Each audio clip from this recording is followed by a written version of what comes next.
పవన్ కళ్యాణ్ గారు ఏం చేయాలనుకుంటున్నారు? ఏం జరుగుతోంది అసలు? ఇప్పుడు రావణ అనే అతన్ని ఒక కేసులో అరెస్ట్ చేశారు, బెయిల్ వచ్చింది.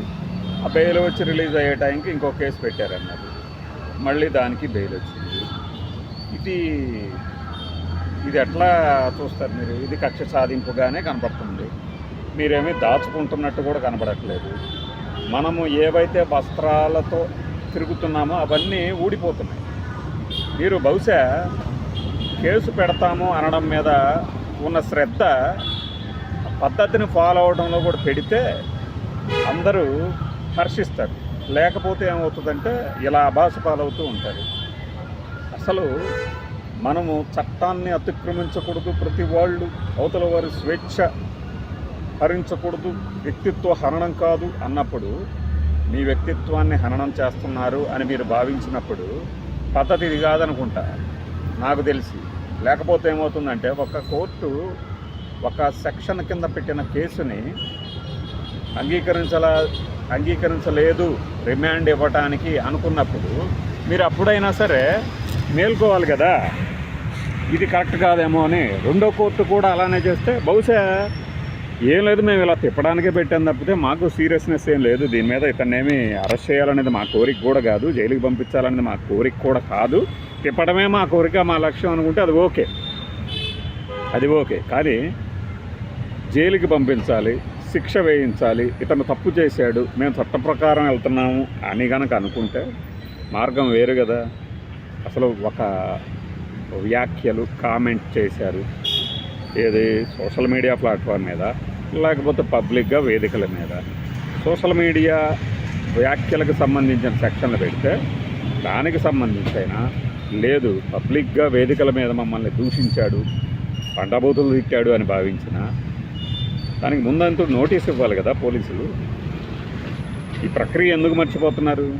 మన వాళ్ళు రావణ్కి మద్దతుగా మాట్లాడేవాళ్ళు, పవన్ కళ్యాణ్కి మద్దతుగా మాట్లాడేవాళ్ళు, ఈ ప్రక్రియ ఎందుకు మర్చిపోతున్నారు?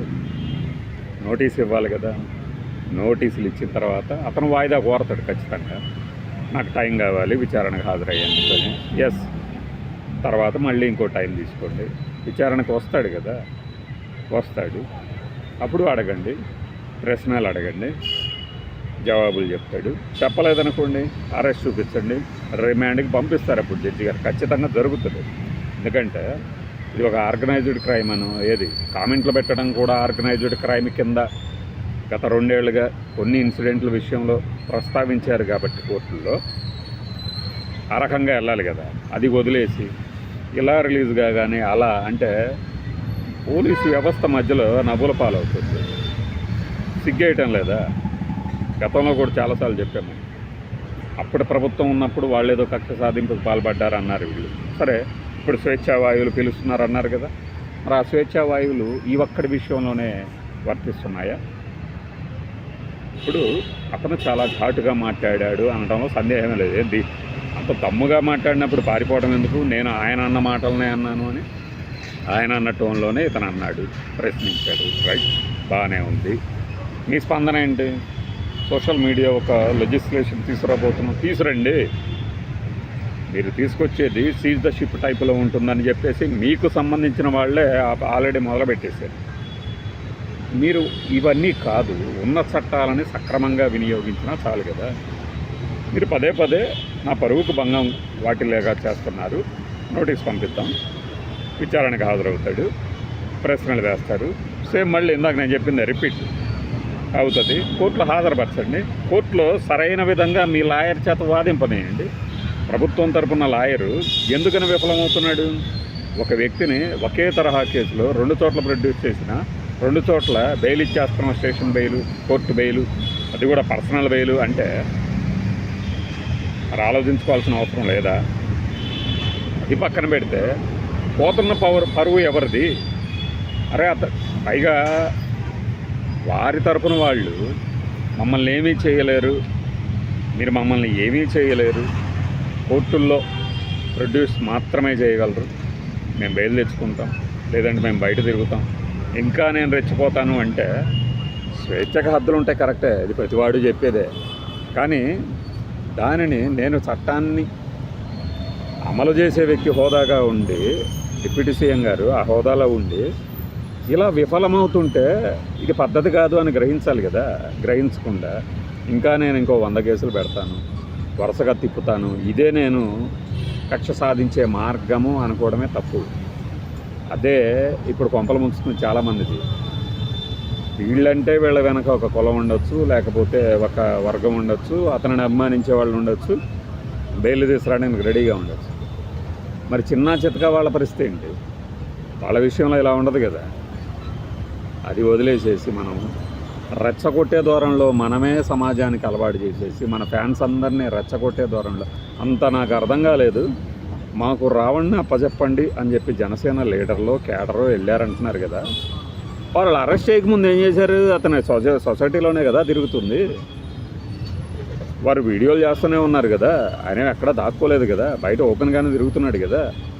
అప్పుడు లేవని వాళ్ళు ఇప్పుడు అరెస్ట్ చేసేసరికి మాకు అప్పచెప్పండి. ఇది వీళ్ళని కంట్రోల్ చేయాల్సిన బాధ్యత ఎవరిది? పార్టీ అధినేతలదే కదా. మరి ఆ పార్టీ అధినేతలు మాట్లాడరా దీని మీద? చట్టాన్ని చేతిలోకి తీసుకోకండి. ఒక చిన్న డైలాగ్ వేయచ్చే. పోలీసులు ఏం చేస్తున్నారు? ఫలానా వ్యక్తిని మేము అరెస్ట్ చేసి తీసుకొచ్చామని టాంటామ వేయటం ఎందుకు? ఇప్పుడు ఏం చేస్తారు? అతనికి రక్షణ కల్పించాల్సిన బాధ్యత పోలీసుల మీద పడుతుంది. అవునా కదా? మనం అనుసరించినటువంటి ఒక పద్ధతి ఎంత లోపభూయిష్టంగా ఉన్నదనేది ప్రభుత్వంలోని వారు ఆలోచించుకోవాలి. ఈ ఇన్సిడెంట్లను చూసి నేను ఫలానా వాళ్ళకి మద్దతు ఇస్తున్నానా, ఫలానా వాళ్ళని వ్యతిరేకిస్తున్నానా అనేది ఆలోచించడం పక్కన పెట్టి ఈ ఇన్సిడెంట్స్ జరిగిన క్రమం చూడండి. ఎవడిష్టం వచ్చినట్టు వాడు మాట్లాడుతూ పోతూ ఉంటే ఎక్కడో చోట బ్రేక్ పడాలి కదా. వ్యక్తిగత స్వేచ్ఛకి, పచ్చిబూతులు తిట్టే సంస్కృతికి రెండింటికి మధ్య లైన్ ఉంది కదా. ఈ రోజున అంటే ఈ జర్నలిస్ట్ని అరెస్ట్ని ప్రతి వాళ్ళు ఎందుకు ఖండించాలి అంటే రేపొద్దున చక్కగా ఉన్నవాడి జోలికి కూడా వస్తారు. ఆ రోజున మీరు అదే ఖండించలేదు కాబట్టి దానిని కూడా సమర్థించాల్సిన అవసరం ఏర్పడుతుంది. జర్నలిస్టులనే కాదు, ఒక వ్యక్తిగా ఒక మనిషికి ఉన్న హక్కు మాట్లాడటం. అతనికి ఈ ప్రభుత్వం నడుపుతున్న తీరు నచ్చ. ఇప్పుడు ఆ వ్యక్తికి సంబంధించిన స్వేచ్ఛ ఎవరు ఏదైనా కావచ్చు, ఒక మనిషికి మాట్లాడే హక్కు ఉంటుంది. ఆ వీడియో మనకిప్పుడు అవుట్డోర్ నుంచి ఇండోర్కి ఎందుకు అంటే సడన్గా ఇప్పుడు ప్రకాష్ రాజ్ మాట్లాడింది కూడా. ఇప్పుడు ప్రకాష్ రాజ్ మాట్లాడింది మాత్రం ఏముంది? అర్థం చేసుకోండి, ఇప్పటికైనా రియలైజ్ అవ్వండి అన్నాడు. అది ఇక్కడ మీరు చూడండి, చివరిలో అదే యాడ్ చేస్తా మీకు. ఇప్పుడు ఒక వ్యక్తి ఎలాగైనా మాట్లాడేసేయచ్చు, కానీ అవతల వ్యక్తికి కూడా హక్కులు ఉంటాయి కదా. ఇది ఇక్కడే కాదు, ఇప్పుడు పవన్ కళ్యాణ్కి మీరు సపోర్ట్ ఇస్తున్నారు అనేవాళ్ళకి మరి జగన్మోహన్ రెడ్డిని విమర్శించేవాడికి కూడా స్వేచ్ఛ ఉన్నట్టేనా? ఈ వ్యక్తికి ఉన్న స్వేచ్ఛ ఇప్పుడు ఎవరైతే జోసఫ్ అని చెప్పబడుతున్న బచ్చలమల్లి జోసఫ్ ఎలియాస్ రావణ్కి ఉన్న స్వేచ్ఛ ఆర్పి రాజాలకి వాళ్ళకు కూడా ఉందా? ఇతనికి ఉంటే వాళ్ళకి ఉన్నట్టే, పవన్ కళ్యాణ్కి ఉంటే ఇతనికి ఉన్నట్టే, ఇతనికి ఉంటే వాళ్ళకి ఉన్నట్టే. దీన్ని గమనించండి. అట్ ద సేమ్ టైం పచ్చి బూతులతో రెచ్చిపోయే వెధవలకి మనం ఏం చెప్పేదేం లేదు, కంట్రోల్ చేసుకోవాల్సిందే. ఎదవ కామెంట్లు అంటే ఏదో మాట్లాడేవాడికే పద్ధతి ఉండాలి, కింద కామెంట్ పెట్టేవాడికి అవసరం లేదు అన్నట్టు కొంతమంది బిహేవ్ చేస్తున్నారు. మనం ఎవరి విషయంలో అయినా సరే పద్ధతి తప్పితే మాకు అవసరం లేదు ఇట్లాంటి వ్యూవర్స్ నేను డిలీట్ చేస్తాం, అవసరం లేదు బ్లాక్ చేస్తాం. మనకు అవసరం లేదు కదా. అవసరం అంటే మిగిలిన వాళ్ళలాగా ఏదో ఎక్కువ మందిని ఆకర్షించేసేసి ఏదో డబ్బులు చేసుకోవాలనే అవసరం లేదు. ఇది మేము చెప్పదలిచాం. చివరిలో ప్రకాష్ రాజ్ ఏం మాట్లాడాడో వినండి. అలా కాదు, రావణ్ణి మధ్యరాత్రి హైదరాబాద్లో అరెస్ట్ చేసి పెద్ద బిల్డప్ ఇచ్చి ఆంధ్రప్రదేశ్ తీసుకెళ్లారు. కోర్టు ఈ కేసులో అరెస్ట్ చేయలేవండి అని బెయిల్ ఇచ్చింది. ఇమ్మీడియట్గా ఇంకో కేసు వేసి మళ్ళీ అరెస్ట్ చేశారు. అప్పుడు కూడా కోర్టు లేదండి, దిస్ ఈజ్ నాట్ రైట్ అని మళ్ళీ బెయిల్ ఇచ్చింది. మళ్ళీ ఇంకో కేసులో అరెస్ట్ చేస్తారా? ఇలా ఒక 30 కేసులు రెడీగా ఉన్నాయంట కదా బెయిల్ ఇస్తే. అంటే కోర్టు మళ్ళీ మీరు తప్పు చేస్తున్నారు, ఇలా అరెస్ట్ చేయలేదంటే మీరు ఇంకో 30 కేసులు పెట్టి అధికారాన్ని మిస్యూజ్ చేస్తూ ఎక్కడి దాకా వెళ్తారు? ఏంటిది సిగ్గులేని కక్ష సాధింపు? ఏం చేయాలనుకుంటున్నారు? జనాలు చూస్తున్నారు. They are seeing your frustration. We are all watching this frustration.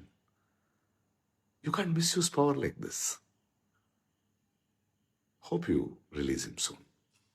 Thank you.